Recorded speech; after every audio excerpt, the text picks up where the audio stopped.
Give an update on your Niners or whatever. Oh, you don't want to give the Raiders record?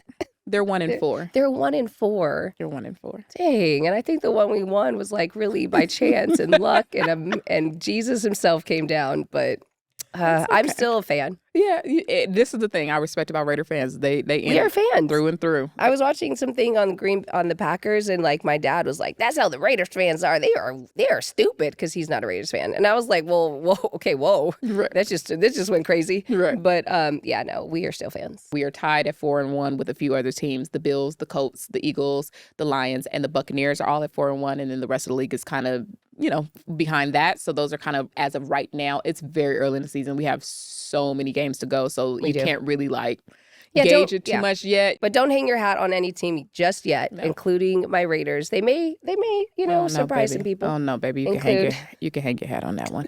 Let go. Hey, okay, I know I'm here to stay. Counting on my wins, so I can't play it safe. Trying to go against us, get you out the way. Go hard, it's the only way to play. Let me say, I'm a trendsetter. I'm a go-getter. I'm a trendsetter.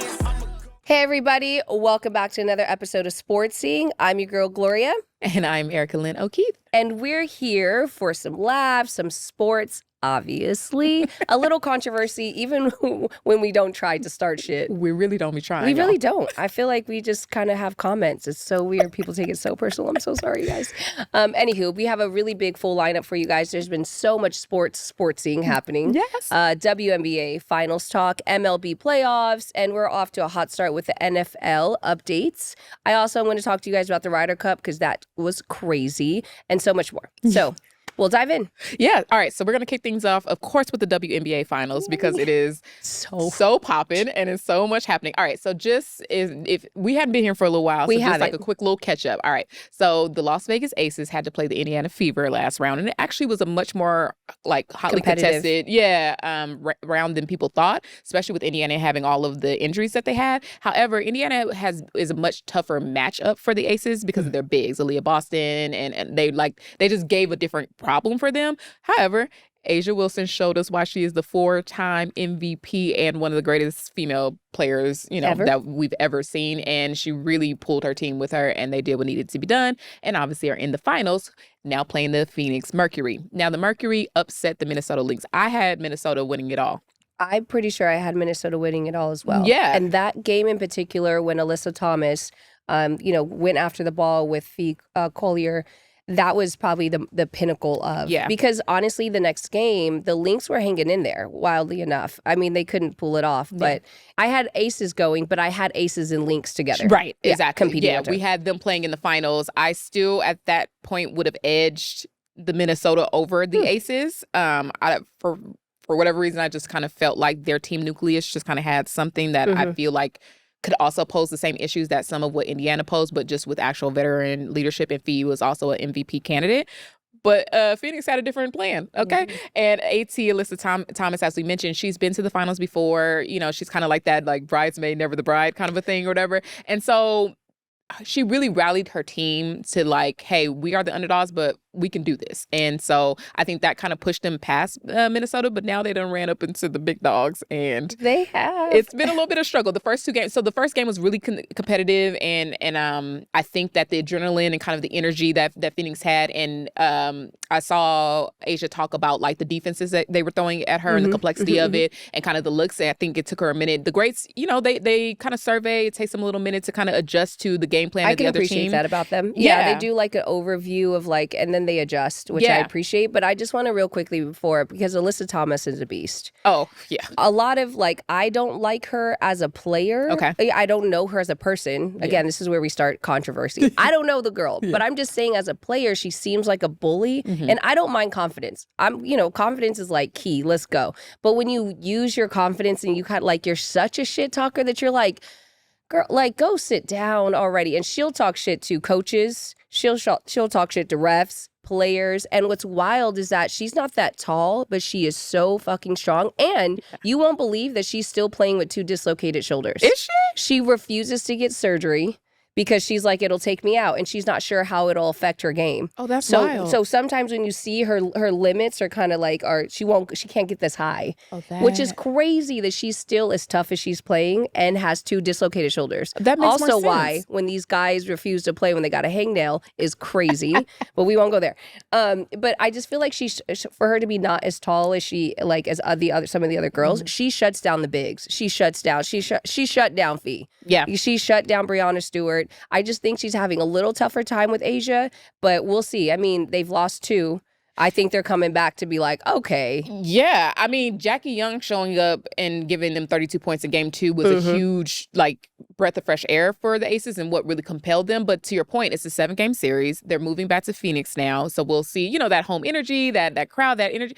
In a 7-game series, anything can shift at any time. Technically, all the Aces did was what they were supposed to do, which was take care of home court. I was going to say at home, yeah. Anytime we talk about the playoffs, we always say that a series doesn't really start until someone loses on their home court. And so we'll see what happens come game 3, game 4. By the time you guys see this, I think we'll probably be about at game 4.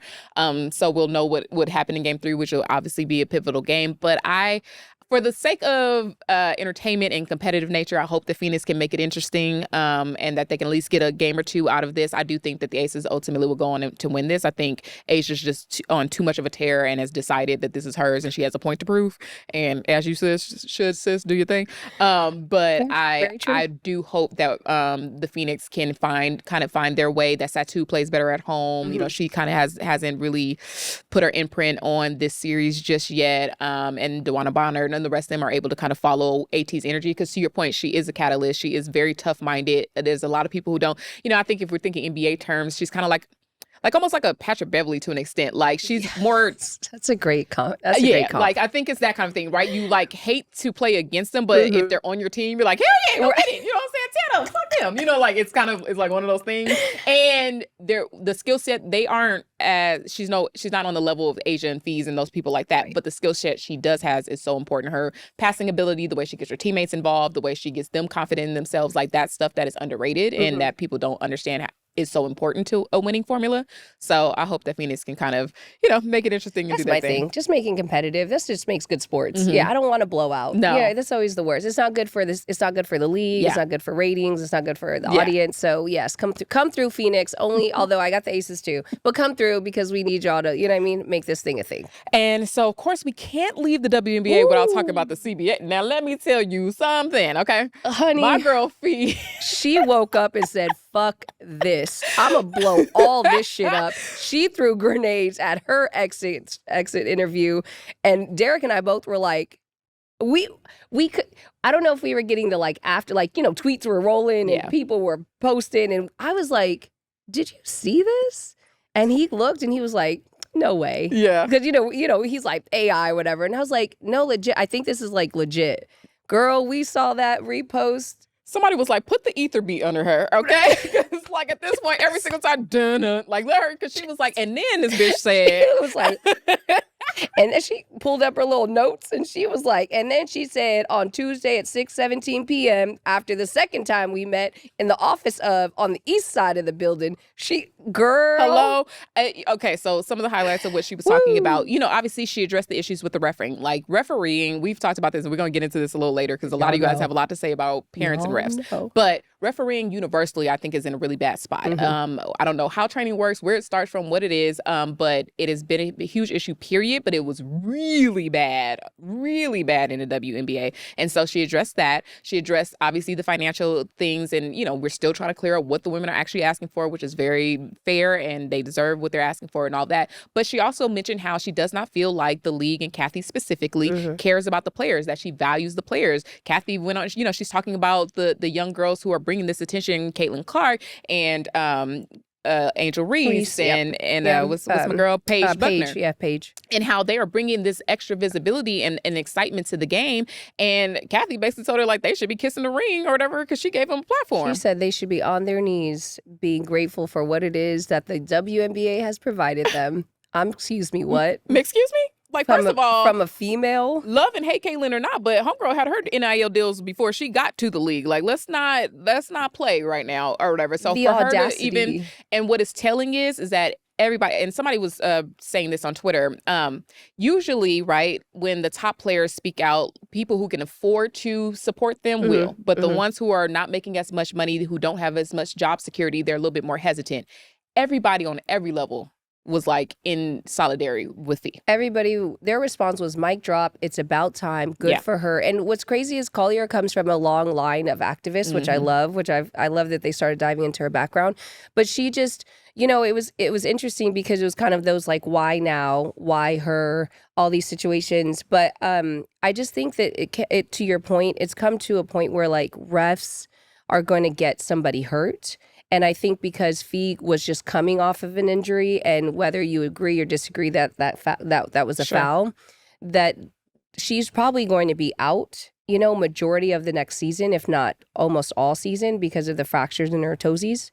And she's, you know, her husband and her are the ones who created Unrivaled. So she has played such a significant role. And that's why she said in her statement, like, Kathy was talking to me as if I don't know. And she was like, Fee was like, well, I do know because I just created a league and where a lot of your players are coming to play. And two, she also said that she went to the WNBA. Sure. Fee went to the WNBA, was like, do you guys want to partner on this Unrivaled? And they were like, no thanks, we'll pass. And Fee was like, oh, okay.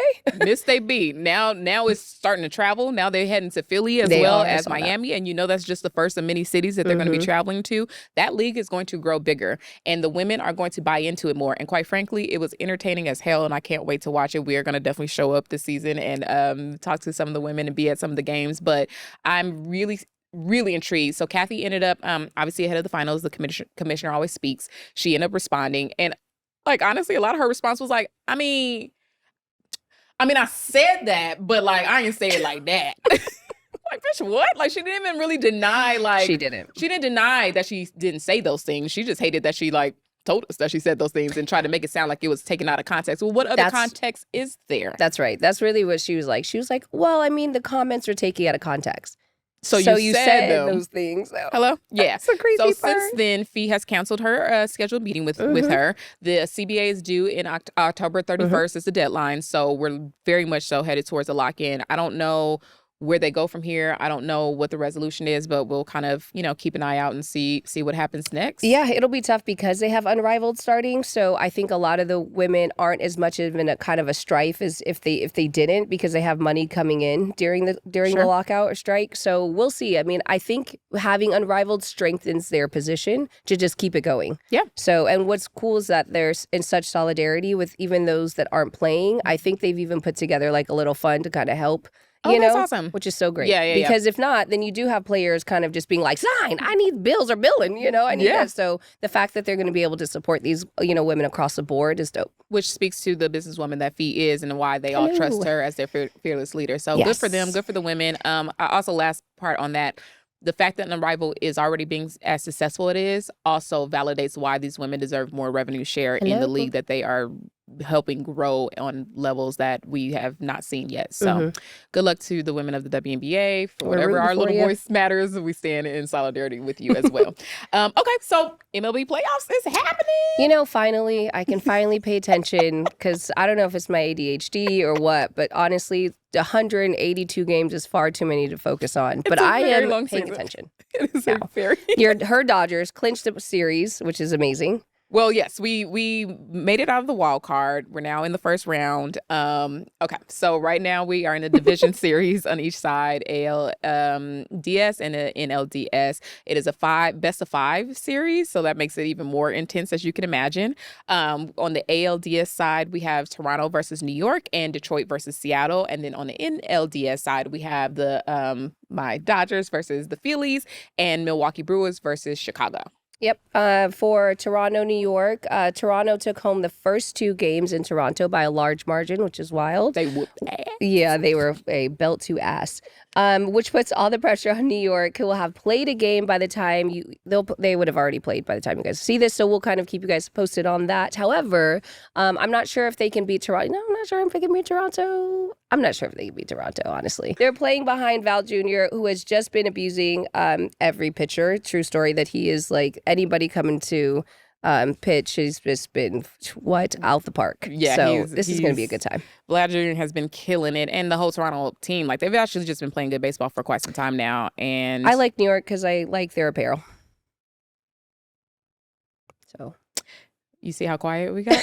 We're just going the entire production team is like crickets, especially because she's from California. Like even though she ain't in LA, like you're from California. I do. I root for the Dodgers, but New York has really cute apparel. You have to admit, their hats, cute, like, but F them.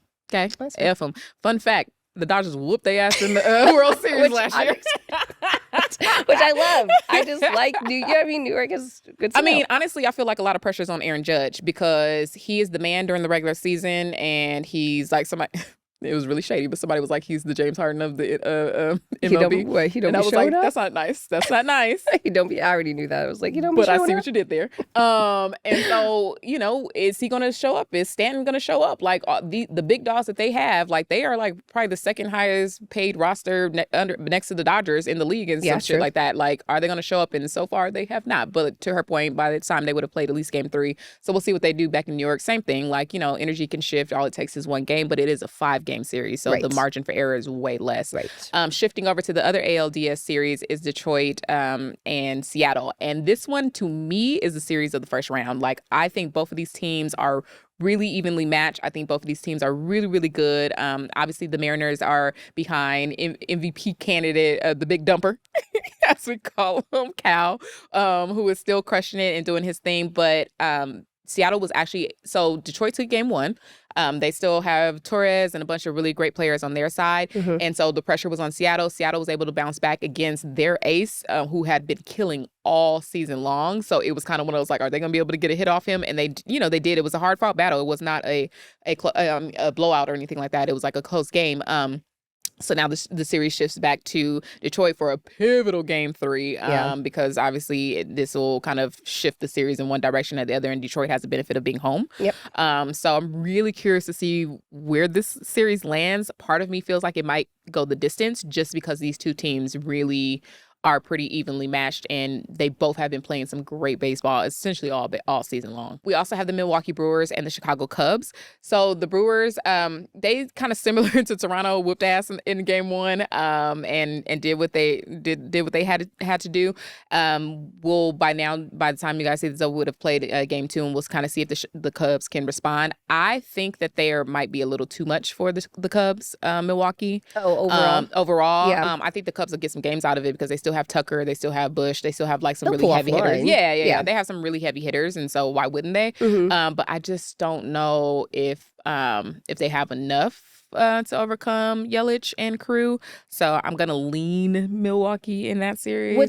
What I love about baseball is that it really does boil down, unless it's like a legit blowout, but it does really boil down to the very end, the tail end, because I was looking at it ends up being like bases loaded, 2 outs, and it's like, and if it's a 4-run swing, that's enough to obviously put the next person, the team on top. So it's one of those that now at this point in time, you do have to pay attention all the way through. Oh, because you just don't know, like one lucky hit, one missed catch, you know what I'm saying? Like one right up the middle, and it turns momentum. For as boring as people find baseball, particularly watch it on TV, which I can totally understand during the regular season, this is the time of the year to watch because you are literally hanging off on every pitch, every swing, everything, because to your point, everything matters. Like everything's heightened. It's what my Dodgers did against the Phillies in game 1. Like we were down and we were able to do a rally, but it's how we were able to come back, and hopefully, by the time y'all see this, I'll be headed to Dodger Stadium for game 3 with my team on the cusp of sweeping. That is the hope. That is the goal. Now, I know that Kyle Schwarber and Bryce Harper are going to have a lot to say about that. And our bullpen leaves a lot to be desired. We're basically banking on our aces and our starters going at least 6 to 7 innings to hopefully, and then Kersh and some of our other pitchers who've been aces are going to have to come in to close or whatever, because that's how terrible our bullpen has been. Our only saving grace is the fact that the Phillies bullpen is also not great. Notice how she said she'll be going to the game. You see how selfish? What? That's crazy. The funny part is she has no plans today. By the time she's going to be like, oh, so are you going? But she's going to be down there with Magic and shit. And I'm going to be up in... I'm gonna be up in the nosebleeds.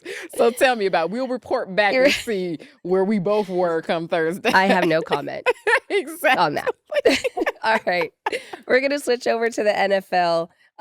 Let's talk football. And we won't talk Raiders because that was wildly rude and disrespectful, what just happened to my Raiders. But we're here in awesome NFL.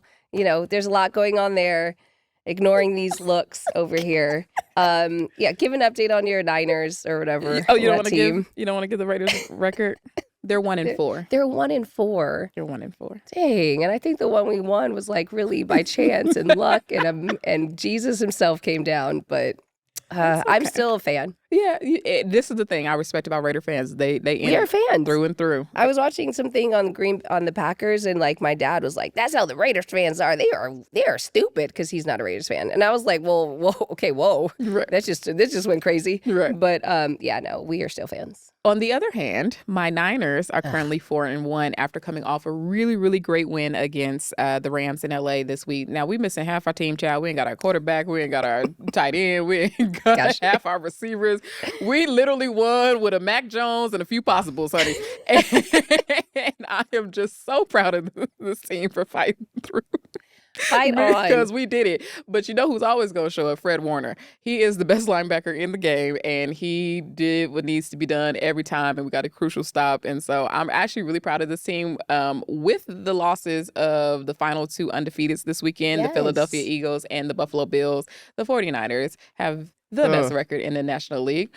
So we'll take our number one in the National League, shall I say. We are tied at 4-1 with a few other teams. The Bills, the Colts, the Eagles, the Lions, and the Buccaneers are all at 4-1. And then the rest of the league is kind of, behind that. So those are kind of, as of right now, it's very early in the season. We have so many games to go. So you can't really gauge it too much yet, or whatnot. But at least as of right now, those are the teams that are kind of emerging and are kind of taking care of themselves. There's just so many injuries that are happening. Lamar Jackson is out. We don't know how long he's going to be out. And honestly, the Ravens are looking crazy right now. And so that's been kind of a turn of events. We're going to see what the Chiefs look like because they also have been looking crazy. Father Time's kind of catching up with Kelsey and all of them. It's just, yikes. Not Father Time. So you're not blaming that on Taylor? No, you know what? Here's the thing. I don't want no smoke with the Swifties. Let's start there. Right, correct, because they will show up. I don't want no smoke. Apparently, they are not pleased with the latest album, so they got their own fish to fry right now. Girl, they on TikTok going ham, honey. What? So sorry for y'all, but she in love. What y'all want to do? But I tend to shy away from doing the whole, it's the woman's fault thing, because I think that's bullshit at the end of the day. No shit, Sherlock. Yeah, he stop it. Father Time is for real, okay? And Kansas City has been getting away with a lot because the AFC shits the bed every year. Not that they haven't been great, but it was bound to happen at some point, okay? All right? So I want to know what's going on with the Colts. Those motherfuckers have been on fire lately. Yeah, the Colts is balling. Yeah, I know. I was like, where'd y'all come from? Hey. But don't hang your hat on any team just yet, including my Raiders. They may, surprise some people. Oh, no, baby. You can hang your hat on that one. Go hang it. Nice. Put your jacket away. No. We're going to keep it out. It's also too very cute attire.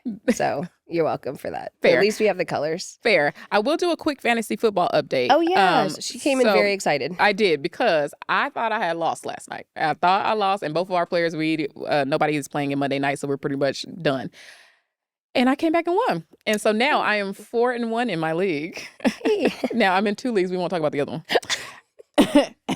We will not talk about the other one. When I tell you I had a stacked league in my second one, and every single person has been on something like, nah, girl, that's cool. We not going. That's weird. They projected me at 15. I'm going to give you 7. Literally everybody in that other league. So we ain't gonna talk about that one. And that's the one that was more money. But whatever.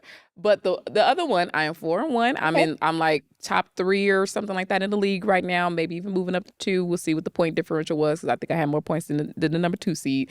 So y'all stick with me. I am going to, ahead of Thursday's game, post my team and ask y'all who to help me start and sit, and if I should make some trades or if I should pick up somebody that's on waivers. I've already kind of started to make some moves. Especially with all the injuries, because Lamar Jackson was my quarterback. Oh, no. Yeah. And Spencer Rattler, shout out to Spencer Rattler, okay? He held me down, okay? I just had to pick him up because he was all I can get. And he actually came through and kept it solid. I was like, look at you. I just need you to be serviceable, bro. So he did the thing. So anyways, I will definitely send you guys all of some updates this week. And I need y'all help because I got to win, y'all. I need the money. Yeah. When you post, has the comments been helpful? Do people know what they're talking about? Yes. All of my shout out to my Twitter community. I love you guys so much. They will come and they'll be like, no, start this person, sit this person. This is what I'm thinking. This is what I'm doing. Like they've been really, really amazing on that front. So I want to say thank you guys for all of your help. Please keep helping me. Okay. Appreciate you. Please keep helping me. Love you. Well, I mean, now that we're switching over, just a real quick update on the Ryder Cup. So the Ryder Cup is a golf tournament. It's basically Europe versus the States. And if you don't know, it's golf is just a traditionally very conservative, like atmosphere. There is one tournament that happens. It's called the Waste Management or the WM tournament. That is actually probably the only one that people are essentially allowed. It's rowdier. It's a rowdier atmosphere. Fans can yell and be silly, and so players love it because it's really the only chance that they get to engage with fans and all this stuff too without getting fined and all the stuff. Where's that take place? In Arizona. That's what I thought. Okay. Yeah, in Arizona in like February. It's a great time. If you get a chance and you're in the area, it's a really, that's probably like, and if you don't like golf, but you want to try to dip your toesies, do the WM tournament because that's one of the better ones. Got it. Everything else is quiet, right? You've heard don't talk in my backswing. You've heard you can't talk, you can't, nothing. You can hear do nothing. Don't open a bag of chips, nada, right? So the Ryder Cup is no different than its traditional, golf tournaments. However, this year, for whatever the reason, it was played in New York and it's played in New York. This year, when I tell you fans got wild, you know how they do like the costumes, like everyone wears like the same costume and then you're rowdy like at football games, right? And so that's not normally how you attend golf tournaments. Again, polo shirt, short, and normally the club itself has rules, so I'm surprised that they even allowed some of these people in, but it was very Happy Gilmore. Like it got so crazy that a fan threw a beer can at one of the at Rory's wife. What? Yes, girl. And they were verbally abusing like the players. What? Every time they were swinging, they were calling them like homophobic names while they were talking about their weight. They were calling them fat. It was wild. Nobody wanted to cut them off? That's what everyone is so confused because everyone's like, and so basically the PGA issued an apology to Rory because he was one of the primary ones that was getting it. And I'm not sure who, who's like cereal he pissed in, but they were heated. Wow. Yeah, I know, it was crazy. So anyway, Rory was a pretty significant part of, the golf community, was like, I'm not playing in any more United States tournaments, which is wild because there's at least a handful of them. That includes the Masters, the US Open, the PGA Championships. So for him to say something like that, everyone was like, oh, because there may be some other athletes or, golfers that follow suit because it was just, everyone was just super surprised. One, they were super disappointed in the club, again, for allowing that, security for not stepping in, and just the unusual shenanigans and really the disrespect towards the game. Because if you're a golfer and you golf, like, what's up. For people to have come there and assume that they could, treat people that way it was wildly crazy. That's insane. It was, girl, I saw the video of the woman being hit in the back of the head with a beer can is wild. One golfer even charged at a fan. Because enough is enough. Yes. And then even some of the players were getting into it. Justin Rose got into it, like, during his foursome with the with the opposing team. Shut up. Yes, girl. It was, I don't know what was happening during the Ryder tournament, but Derek and I both, it was unfortunately wildly entertaining, but also, right. But also just, it was crazy. Out of character. And it was unfortunate because it happens in the States. And so people just given the, the current, the current energy and like the economic status of where we are, everyone was just like up in arms. That's so I know. wild. And the Europeans were like, this is why the States suck. Right, and I was exactly. We're like, everyone was like, oh, I hear you. Anywho, that's the Ryder Cup. That's our little tidbit for golf because there was some major tea happening. So it was crazy. Okay. So one thing I want to address before we close this out is do a little sports parenting 101. So you guys have been having some interesting conversations in our comments. We have a clip where we were talking about Gloria gave 3 tips, and one of them was including kind of like parents, you handle the refs, you yell at the refs, but like not the kid and all of that. And then the other thing was talking about like not coaching your kid from the sidelines and whatnot. And there's been some mixed comments about it I thought was really interesting and worth kind of diving back into a little bit. So let's start with the reffing side of things. So I will say this, as someone who is known to yell and cuss at a ref myself, I had zero judgment around that and whatnot. But I did find it interesting, and I could understand where some of the people were coming from about setting the example for the kids, because we especially as older people, right? You go up in that like do as I say, not as I do kind of environment with your parents and stuff like that, and so we know in theory we're saying, hey, we're doing it to take their attention off of the refs and just have them focus on playing the game. But are we setting a bad example for them by how far we take it with the way that we yell at the refs and stuff like that? If we're cussing at the refs, as the kids get older and they get in, the games get more intense, are they gonna just inevitably follow suit? Kind of that kind of a thing. So what are your thoughts? Because I can understand both sides. Let me put it that way. I mean, look, the refs are humans.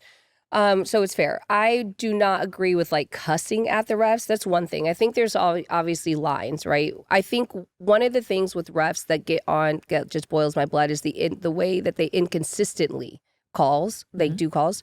And so that was always been some of my issue. But I'm not like, you mother, like there's no like F-bombs. It's more of the like, are you crazy? Are you nuts? How did you miss that? Clean your glasses, like things like that. Now, are those appropriate comments? Look, subjective. To me, in that setting, absolutely. But what I will say in terms of so I think there's a way to like establish your standards and your boundaries when it comes to being an example for your kids. I have found that like for Isaiah and Carter, they're well, that was like a weird cough laugh.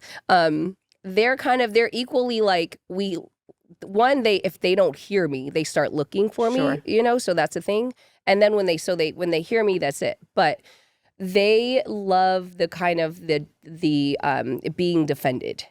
So that they don't have to again. Like, and so they very seldom, they do the like, what? I didn't foul. And I'm like, bro, okay, next possession, bro. Like, you know what I mean? Don't even do that. Like, just move on. But what I will say is that it in doing so respectfully, right? Whatever your respectful is, because again, mine is different. I think it does allow the kids to understand that it is not their position to interject, the refs. Sure. Right? Should a child go to the ref and be face to face with them and be like, you clean your glasses? Like, absolutely not, right? But if they have someone else saying that for them, whether it's their coach or, maybe their teammates or their dad or, on the sidelines or whatever, then they feel like, all right, cool, someone else has it. That's fair. And I feel like that's what Isaiah and Carter have said to me. Because again, I've been working on myself and I did a really good job, you guys. I promise you I did a better job, except for this last game, which it was a goaltending, and I don't care what anybody says. And they lost by 3, but again. But yes, I do feel like there are certain ways that you should approach anyone, but in someone with such authority and an opportunity and a person to like shift the momentum, shift the game. Look here, you're going to get a piece of my mind. And especially when I got to pay $90 to enter this game, let me tell you something. Hello. I better have a $90, experience, girl. No, that's fair. We could talk about refs. I can talk about them all day. Yeah. But I do feel like, yes, is it okay to approach and yell at the refs to a certain degree? Absolutely. Should you be cussing them out and talking about meet me in the parking lot? That's just too much, guys. There's a line you got to draw. So. And that's probably where it's important for us to clarify. We joke a lot, and we joke about be like, "Ref, fuck you," and and saying that we're cussing. We will use the term we're cussing out, but in real life application, we're not out here cussing out refs. So to clarify, I think some of y'all took a little literal what we were saying, as if we're just out here talking wild, crazy to these people and calling their mama hoes and stuff. And nope, that's not. Right. That's not what we're saying. It's not at all. But to your point, you do look to, even as professionals, they look to their coach to defend them. They look to their coach, or their fellow players or whatever it is that's what we the fans in the arena for, right? Right. We gonna let me take this. I'll take this. Yeah, and all of that type of stuff. So it is a part of the game, but you know where the line is. And I think that it all goes back to how you're raising your kids, period. Your kids understand respecting adults anyway. They understand that there's a line to how you talk to people, period, anyway. Right. So as long as you're exemplifying that, then they understand what you mean. So I get that part. Yeah.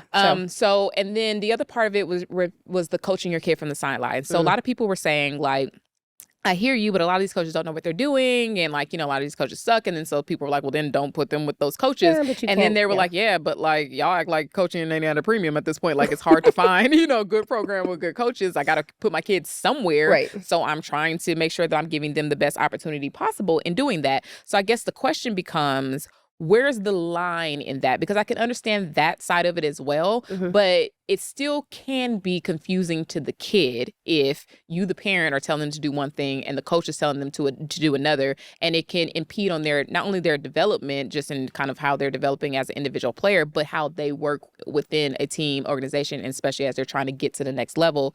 And if they're playing at a level to where they're getting scouted, now you have the coaches that are watching how you guys are moving in the stands, and they don't want that kid that has the parent that's going to tell them what their job is and all that type of stuff. So how does one find the fine line in making sure their kid is getting what they need on all fronts without jeopardizing their kids' opportunities? Game film. And literally game film. Because, again, we just went to a border league. And my bad, yes. So border league is a high school tournament. And it's not technically, you can't play with your high school team or their name because prep schools are involved. And because prep schools are involved, prep schools are like, after you graduate, you do a development year. So that's what the prep schools are. It allows college coaches to come to the tournament. Okay. So Border League normally happens in Vegas. It happens around this time, so October. And so basically, when coaches, and we're fortunate enough, like I have uncles who coach in college, and so I have a familiarity with like even them, like being able to say like, look, gee, this is, not cool, whatever the case may be. Now, again, there's one thing to jump up and be like, ref, you missed the travel, like da-da-da, right? It's another to call your kid over, or while like the other team is shooting free throws, your kid comes to the sideline and kind of like, they do the like lean in and listen, and you're trying to tell them where to be. When I tell you that is such a turnoff for recruiters, that is such a turnoff to their coaches, because now what you're ultimately telling your child is what they just told you is not as important as what I'm telling you. So imagine that at another level, right? Where like, you think Steve Kerr is going to be okay with you on the sideline telling your kid to cut when they should have, popped up for a screen and roll?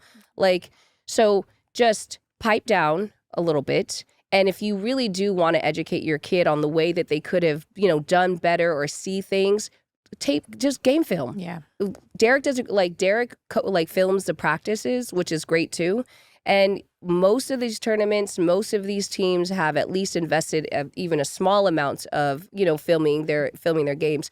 Walk through it with them. Because then another thing too is like, look, all of these kids have ADD.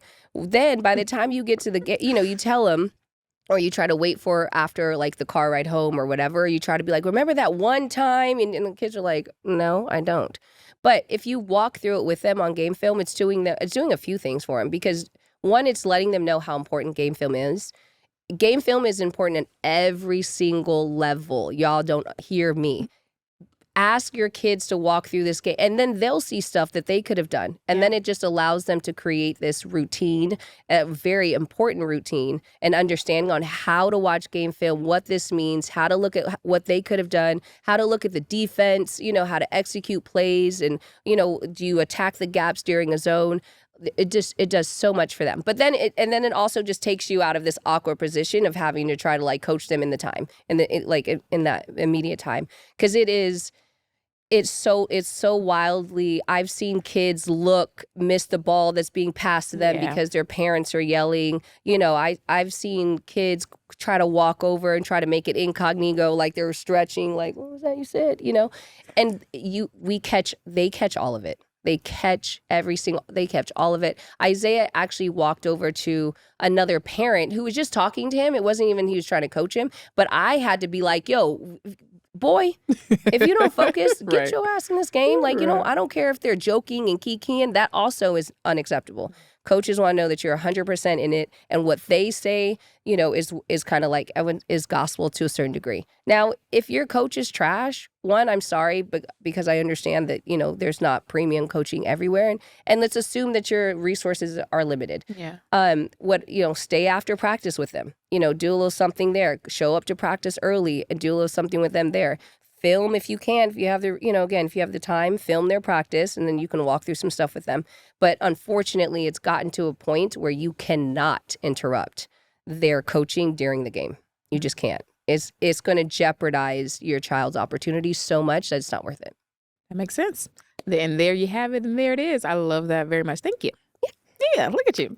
Okay, well, listen, this is Sportsing this week. We covered did good. A lot. Woo, girl, I need some water. This is the best time of the year, though. If you're a sports fan, like if you're a sports fan, an avid one, a hardcore one, or if you're looking to get into sports, like this is the time of the year because everything is happening. NHL is about to come back. Yeah, they actually come back this week, I believe, or back. next week. NBA is back in a couple weeks.